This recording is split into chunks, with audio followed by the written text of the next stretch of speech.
Hey everybody, welcome back to the Dungeon Dive. Daniel here. I hope you're doing well, and if you're not, I hope you are soon. So we're going to continue our look at some science fiction games for the month of May, and in doing so, a Dungeon Dive viewer, Adam, he very thoughtfully donated this copy of Metamorphosis Alpha by James M. Ward to the Dungeon Dive for me to take a look at. I've talked about it before, but some of you may know that Gamma World was one of my first kind of RPGs that I really fell in love with. And part of the reason why is because I was not allowed to play D&D growing up. I was a young kid right smack dab in the middle of the first satanic panic in America. I say the first because there was kind of a second wave of the satanic panic in the 90s.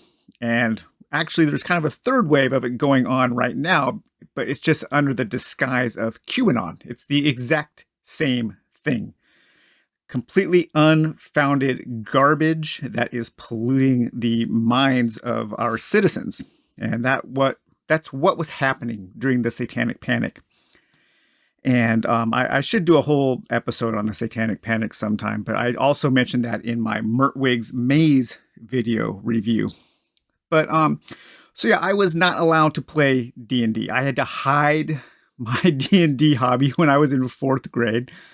And I would walk over to my friend's house and we would play. Years later, my parents apologized, realizing that they was just completely dumb to be anti-D&D, especially considering all of the other things I could have been into as a kid and as a teenager. But yeah, D&D was it was evil. It was not to be brought into our house. But I could bring other RPGs into the house, even other fantasy RPGs for some reason. For some reason, D&D was like the ultimate evil. Just totally bizarre. Even though, Gary Gygax was a freaking Christian, or Catholic, for Christ's sake. Yeah, very, very weird.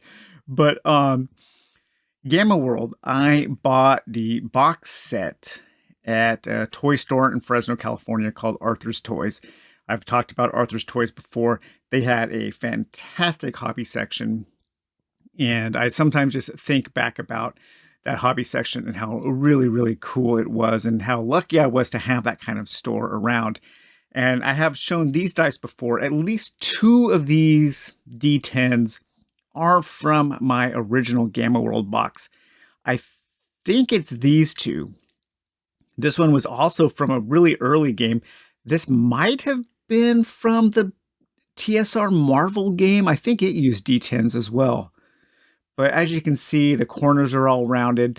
I've had these dice for, gosh, I don't know, like over 30 years probably, because I think when I bought Gamma World, I'm pretty sure I had to have my mom or dad drive me to Arthur's, or I rode my bike there. I think it was before I was 16 and able to drive.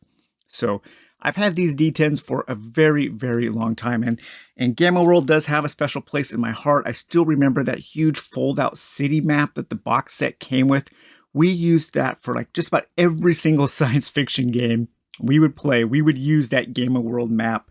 We used it a whole bunch in Robotech because the game system that my core group really liked to play was the Palladium system. But all of that is kind of a roundabout way to say that I have never actually taken a look at Metamorphosis Alpha, which is the basis, kind of the version 1 of Gamma World. This is the game that kind of became Gamma World. And James M. Ward created Metamorphosis Alpha for TSR under the tutelage or under the direction of Gary Gygax. And this is supposedly the very first science fiction role-playing game. So this collection here, this version, is like a deluxe version put out by Goodman Games. And it has a direct or a perfect facsimile of the original game, actually scans from an original manual, all intact, plus a whole bunch of magazine articles, a whole bunch of history about the game, interviews, and some new things. And so this is just really, really cool. I doubt I will ever actually play Metamorphosis Alpha. It is a very old school, and not in the good way, not in the cool way that we like to talk about OSR stuff. It's pretty funny how there's this glamorization, these rose tinted glasses of modern gamers looking at OSR, looking at old school rules, and waxing eloquent about them and talking about how great they were. But when you really go back to these really really old games, it's pretty obvious to see why why things have progressed. And it's also funny to when people talk about something like Morkborg being old school, but then you look at something that's really old school and like Morkborg is like 90 times more simple. We think of OSR as something more simple, but really old school games were actually pretty damn complex. And it was actually really hard for us, like at least for me back in the day, reading them and then actually knowing what to do with the rules. And if I had this as a kid, I don't think there's any way I would ever actually be able to figure out how to play the game. But it is really neat to look at this compacted, this collection of history about this game. So this is the tiny speck of the first colonization starship moved sluggishly through the cold depths of space. There was much mankind didn't know about the stars, and one of those mysterious effects slashed into the starship Warden 300 years ago. Now the ship drifted through the darkness, lost and in trouble, while many intelligences moved about its decks. None of them worked to help the starship find its way. Generations later, you are a native on the starship Warden. As a true human, mutant, or robot, you fight to survive, unaware that the radiation-saturated world around you is in fact a starship, one of mankind's greatest achievements. Can you uncover the secrets of the starship Warden and steer it back on course, or will you simply try to live another day? So famously, this is very, not loosely, but pretty specifically based off of a science fiction novel by Brian Aldiss called Nonstop, also published as Starship, about a generation starship that has huge sprawling decks, each one with like oceans and jungles and all kinds of habitats on this starship. And there's these people who are living on the starship, not knowing they're actually on a starship, thinking they're on a planet. But this is the very first sci-fi RPG, returns in a deluxe oversized hardcover featuring the original 1976 rules plus loads of extras and new material. So let's take a look at this. Right off the bat, I absolutely love this front piece cover here. I mean, this is just, oh man, I could sit here and look at this for hours. It's like a Where's Waldo of crazy science fiction, weird science fantasy stuff. The science fantasy theming of Gamma World really appealed to me as a kid. I liked that mix of fantasy and science fiction, of swords and lasers, of magic and technology, mutants, and I think that's what I grabbed. I think I played After the Bomb first, or TMNT. Yeah, that was when I was still living in Southern California. So After the Bomb slash Teenage Mutant Ninja Turtles was probably like my first kind of foray into this style of game. And then Gamma World would have come when I moved back to Fresno, I believe. Sorry for the personal history lesson there. Just trying to put everything into perspective. But this is a really nice book. It's huge, coffee table size, has some great art, new art, and old art. I think they did a really fantastic job. I wish more games got this kind of deluxe edition. I have talked about that, like in the deluxe rule books for Arkham Horror 3rd edition, that has a really nice history section on games. There isn't enough. There aren't enough books like this that give you a history and give you the historical context of the games that we used to love. We have a foreword written by the author there. And then we go into a history section, which you have this whole introduction to the game. Now, what's funny is if I had played this game as run by James M. Ward when he created the game, I probably would not have liked it. Or if I were to play the game today with the way that he ran the game, I would not like it. And he really wanted the game to be run where the players were in charge of figuring out the mystery there was no metagaming. Your character, if he was a primitive humanoid character on this starship, that character would not know to press a button to open a door. And so the players and the GM had to come to terms and figure out ways to stop metagaming to where the players could not carry their knowledge of technology over to their characters. And I don't like RPGs where I, Daniel, am in charge of figuring things out. I would rather roll on stats and have my characters figure things out. I like to play as my characters. I don't like to play as Daniel in the game. And so don't think I would ever really run the game like that, or I would not enjoy playing the game like that. But we have a history, a very in-depth history. A really cool interview here where he does talk a little bit about some of the inspirations. So he says, this is interviews being conducted by Marv Brige, and he says, Metamorphosis Alpha was released in 1976 as the first ever science fiction RPG. What gave you the inspiration for the game? Brian Aldiss' Starship was the inspiration for my Starship Warden. There are lots of other ship books out there, but this was the one I read first. Yes, I read the Heinlein book. I'm not sure which Heinlein book he's referring to. There is a small appendix N in here, and I think it's called Universe. We'll have to take a look at that when we get to it. But I've not read a lot of Heinlein. I've read Starship Troopers and, probably a handful of Double Star. I've probably read 5 or 6 Heinlein books. Yes, I read the Heinlein book. I didn't like it much. Yes, I had read lots of other science fiction works. They all inspired me. I've always loved reading science fiction and fantasy equally. I started playing D&D with Gary Gygax in '74 and was instantly enchanted. It was so much fun, it took my breath away. One day I was playing and said to Gary that he really needed to make a science fiction version of the game. He agreed and said that I should give it a try. I was honored and did my best, and Metamorphosis Alpha was born.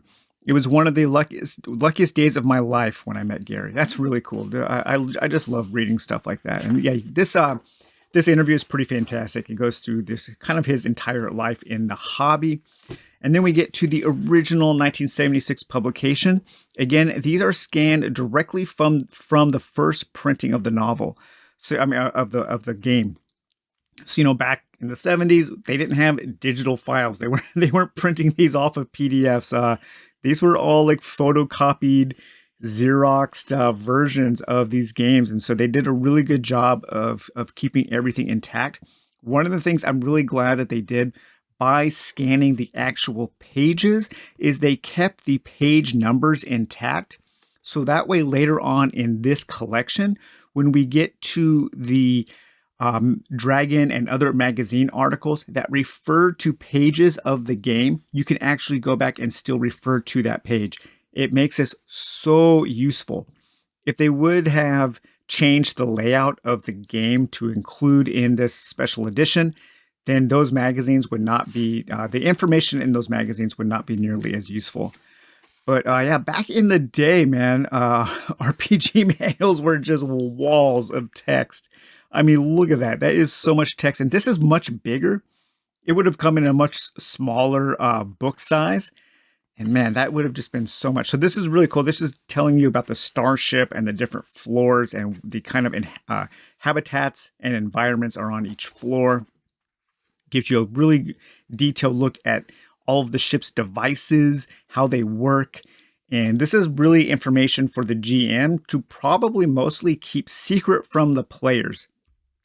This would be a game where if the players had the manual and if the players had read it, it could detrimentally affect the game, I think, because then the players would have to pretend that they don't know what it is about. But you get an overview of the weapon systems, all of the mechanical systems of the ship, how many of the earth animals that are on the ship, and then finally you get into building your characters. There are only like 3 classes. There are human, mutant human, and mutant animal. And even though there are only 3 classes, there are a lot of differences in those 3 classes because of the mutations. And when playing Gamma World, I don't know anybody who ever just wanted to be a normal human. So that seems kind of boring. The thing in this game, I don't remember if it's in Gamma World or not, but as a human, you have a much better chance of having followers. of being a leader. And that was kind of important in this game because you kind of wanted to put together a tribe of people who, the strength in numbers. And so I guess you probably wanted some kind of very charismatic humanoid to lead your survivors, so you have a better chance of surviving, because this was a very deadly game. And people would say like they would be lucky if they could survive a game. Another cool thing that this collection does is anytime there was official errata, it points it out on the page, and then the errata is also included in this book. Just a really thoughtful product. So we have all of our physical mutations, things like electrical generation, sonic abilities, physical reflection, heightened smell. You can be very tall or very small, heightened vision. And then you also have defects. So depending on the players could pick their mutations, but then depending on how many, the referee, the GM, could assign defects. So there was this kind of balance where you really did want to create the characters with a group, with your GM there. And then you have all of your mental mutations, such as psychokinesis, cryogenics, heightened intelligence, teleportation, levitation, magnetic control, molecular disruption, telekinetic arm, dual brain, all kinds of really cool mental mutations. And then you also have your mental defects, which the GM could assign to you. Then finally we get to, or not finally, but we get to the bestiary. And this is a spot where James M. Ward actually agrees that it was really kind of underdeveloped. It did a poor job of explaining to the players exactly kind of what these creatures were. And so this book here contains an expanded bestiary, but you have all of your animals here, and then you have all of your descriptions here. It's not a very useful bestiary for the GM to run things on the fly. I could see this actually being a lot of work. And as you can see, there are a lot of charts and stuff. I guess that's kind of where DCC RPG got its idea for all of its charts. But the chart stuff was kind of, I'm kind of glad that kind of stuff went away. I mean, I'm sure some of you remember that crazy chart system that you had to use for any of the stat checks and challenges in the TSR Marvel superheroes game. That was always kind of like what are they thinking? They made their games much more complex back then, and I can see some people being into that still, but a lot of people in the reviews for this game that are included in the book and the articles, people do talk about the game being well laid out for its time, and that people did find it pretty easy to run. But I think that is probably in comparison to some really poorly put together manuals and books that were out in the time. But here we have then at the end here, close to the end, we have more information for the Game Master. This book really is more of a Game Master's book. It seems to be more focused on appealing to the Game Master and not just the player. So if I was running this game, I think I would want my players to not own a copy of the book. I think that could actually ruin it. And then you have your human and your mutant character sheets there, movement tables, and encounter table there. And then some of your charts here, your hit or miss chart, radiation chart, mental strength chart, poison chart. You also had to figure out, if you came across a piece of technology, you had to roll compared to I think it was your charisma to figure out the piece of technology. You could piece it together over time, but if you failed too many times, it could damage the equipment, and then it could also damage you. So that was kind of cool. And here we have a review. This review was published in 1977. The one paragraph in here where he says, the reviewer has a few objections to certain rules, but these objections are minor. The MA's only major defect is the god-awful cover. God-awful cover. If I saw this cover in a store today, it would be the first thing I picked up in that store. That cover is amazing. But I really would like to know what objections he had. He doesn't talk about anything negative. It's a very positive review. We have notes on androids on the starship. So this is from Dragon Magazine, Tribal Society and Hierarchy from Dragon Magazine, 1977. Some ideas that James M. Ward missed in 1977, things like chemical radiation, chemical flammable, retardants, radioactive materials in containment. Further rules, modifications, and clarifications for Metamorphosis Alpha by James M. Ward. You have some clarifications on some of the mutations here. And alternate beginning. So this is really cool. This was a kind of a supplement from Dragon Magazine in 1977 that gave you a different way to start the game, a different way to start your character. You could be a clone or a latent mutant stock. You could have you could start as a character who was a clone that was created to take care of the ship. And so it gave you an alternate way to play the game where you could have more connection with the ship that you are in. This sounds really interesting to me. If I were to play the game, I would probably start with something like this. And then here we have an expanded bestiary here with still more creatures. How to play as Bionics. And this is really funny. This is from 1978. And this article was called The Bionic Supplement. Why is it so small, Mommy? Shh. Because it's transistorized. Okay, and then this opening paragraph. Bionics seem to have cluttered up everything nowadays, especially television. If you would like Bionics to clutter up your games, try adding the following to your Metamorphosis Alpha campaign. What a bizarre way to start your article. It's like, hey, if you want to ruin your game by adding in these stupid bionics that are making television dumb, go ahead. But I was trying to think, what kind of I know there was the Bionic Man and the Bionic Woman, but what other bionic things were in 1978 that this guy was so bent out of shape about? Really, really, really funny way to start your article there.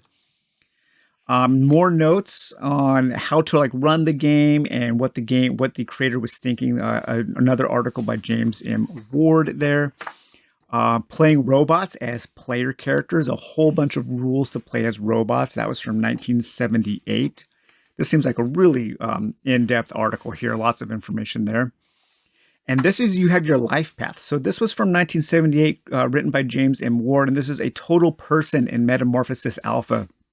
So here you could roll on certain charts to come up with your life path. This is something that I think I would include if I was playing the game today as well.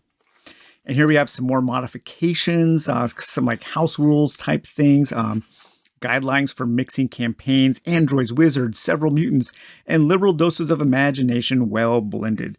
It kind of sounds like maybe this was kind of starting to move towards Gamma World maybe in 1978 there. Footsteps in the Sky. This is a piece of fiction written by Ward. Pretty long piece of fiction. I have not read that yet. Water adventures. So a bunch of water creatures and how to survive in habitats of water. And then here we have some more monsters here. A darkness monster, ray gun robot, aurora energy monster, mobile discs, and a bomb monster. And then a notebook here. 5 or so years ago, I read a wonderfully vague advertisement in an analog magazine for some new game called Metamorphosis Alpha. It piqued my curiosity, though I hadn't the foggiest idea of what a role-playing game was. I'm just trying to imagine being introduced to this game, into role-playing games, not knowing what they were. It must have been really fascinating. I mailed in my $5. Yeah, the game was $5 when it came out. I was certainly disappointed when it arrived in the mail. A flimsy booklet with god-awful artwork. People did not like old school amateurish artwork back in the day, I guess. We love it now. It's kind of funny. Brian Eno once said that when imperfections become optional, they become desirable. Okay? So I always look at that with music. Back in the day when I was recording on 4-track, I wanted perfection. I wanted no noise. I wanted it to be clean because I could not... the imperfections of recording on a small cassette 4-track were not optional. They were mandatory, and I wanted to get rid of those. But now that I can add noise to my music digitally or with analog, I can add imperfections. I always do. And I think that is kind of the same with art. We want some of our games to have this kind of more amateurish, old school black and white line art because it is an option that we can choose to include because we love it.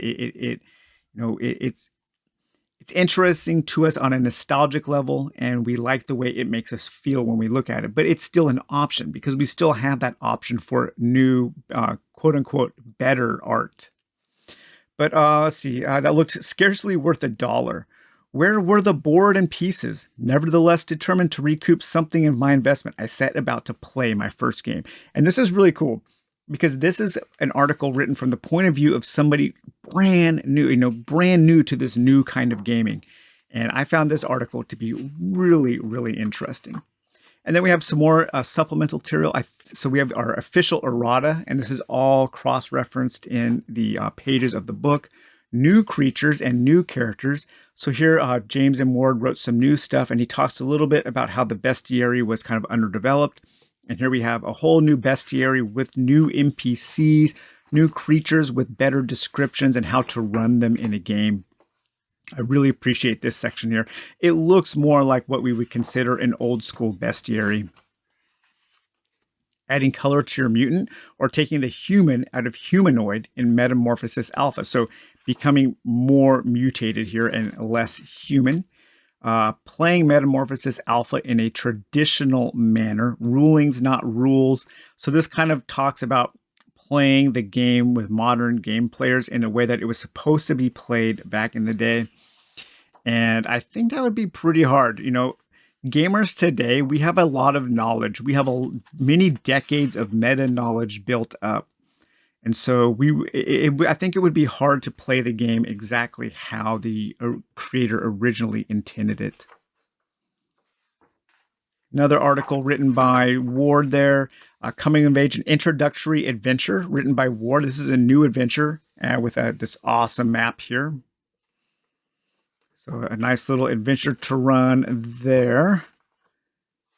I might actually run through this adventure solo using, when I get to it, using Neon Lords of the Toxic Wasteland. That looks like a really cool dungeon to run using the solo rules from that. That might be a lot of fun. Have to keep that in mind. Expanded encounters. Another nice piece of new artwork there. So here's the small appendix in.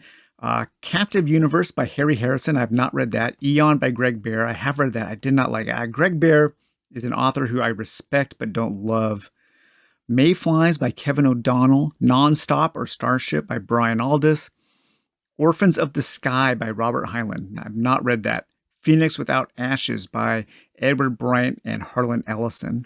Rendezvous with Rama by Arthur C. Clarke, The Spaceborne by E.C. Tubb, movies, Logan's Run, Pandorum, Silent Running, Wall-E, television, The Star Lost, Star Trek, For the World Has Hollow and I Have Touched the Sky, and Space 1999. So just a small little appendix in there. And then we have some original playtest documents, some scans of some original documentation that was used to make the game. So really cool book. Love this art there. But yeah, thank you so much to Adam for sending this book in. I've really enjoyed looking at it just in the last couple days, and I'm looking forward to reading it more and more. This is a book that I'm going to treasure and keep in my collection always. So thank you, and I hope you guys enjoyed taking a look at Metamorphosis Alpha. We will talk to you later. Bye-bye.